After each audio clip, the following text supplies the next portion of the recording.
मशक्क़त क्यों उठाती है। पास गया बादशाह और बुढ़िया से कहने लगा, माई ये जैतून फल देगा 20 साल के बाद और तू ज़्यादा से ज़्यादा जिएगी 5 साल, तू इतनी मेहनत क्यों करती है। उसने बड़ा खूबसूरत जवाब दिया जो बादशाह को पसंद आया। कहा, आली जनाब, आज मैं और आप जो जैतून का फल खा रहे थे, फल खा रहे, हमारे बाप दादाओं ने बोया था, आज मैं बो रही हूँ, कल हमारी नस्लें खाएंगी। ये जवाब बड़ा पसंद आया। कहा, 400 सिक्के दे दो।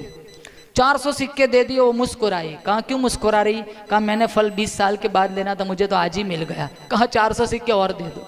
400 सिक्के और दे दिए। वो फिर मुस्कुराई। कहा, अब क्यों मुस्कुरा रही। कहा, मैंने फल एक ही मर्तबा लेना था, मुझे 2-2 मर्तबा मिल गया। कहा, 400 सिक्के और दे दो। बादशाह तेजी के साथ भागने लगा। वजीर ने कहा, अली जनाब इतने तेज कहाँ जा रहे। कहा, 2 घंटे और रुक गया ना, ये सारा खजाना लूट लेगी।